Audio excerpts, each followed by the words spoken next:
ছাত্র আন্দোলনের সময় শেরপুরে নিহত মাহবুব আলমের বাড়িতে এখনো চলছে শোকের মাতম।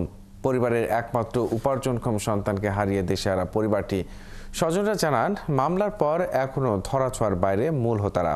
পাশাপাশি সরকারিভাবে সহযোগিতার দাবি তাদের। শাকিল মুরাদের তথ্য ও ছবিতে প্রতিবেদন।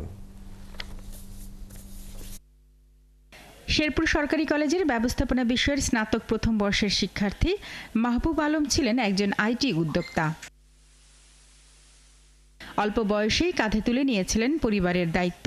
পরিবারের সচ্ছলতার জন্য কাজ করছিলেন দিনরাত।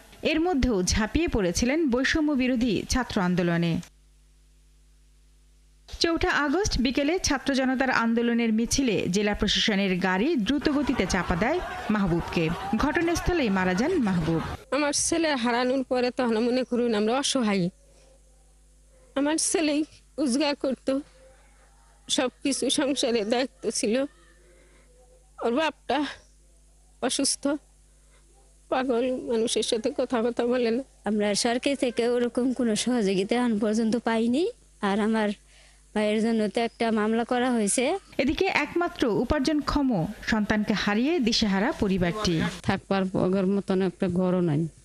ঘর যে পরিবারে যে এত কষ্টের অভাবে ভোগ করতেছে, কিন্তু যে আসল সংসার চালাইতো সে তো নাই দুনিয়া। ফ্যামিলির মধ্যে চাকরি বাকরি হইলে সুবিধা হইতো, আর একটু সুবিধা হইতো।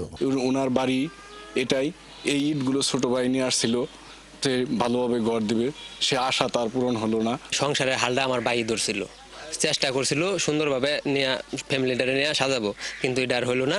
এই ঘটনায় গেল আগস্ট মাসে সাবেক ও বর্তমান 3 এমপি সহ 481 জনের নামে মামলা দায়ের করা হলেও মূল হোতা এখনো ধরাছোঁয়ার বাইরে। তদন্ত করা আমাদের কাজ হচ্ছে, আইনের আওতায় নিয়ে আসা যারা দুষ্ট লোক, সুতরাং সেটা আমরা করব। এটা একটু ধৈর্য ধরেন, ইনশাল্লাহ এটা আপনারা পাবেন। মাহবুব আইটি ল্যাব এডুকেশন নামের একটি প্রতিষ্ঠানের উদ্যোক্তা ছিলেন এবং আইসিটি ডিভিশন পরিচালিত হার পাওয়ার প্রকল্পের শেরপুর জেলার কোঅর্ডিনেটর হিসেবে কাজ করেছেন।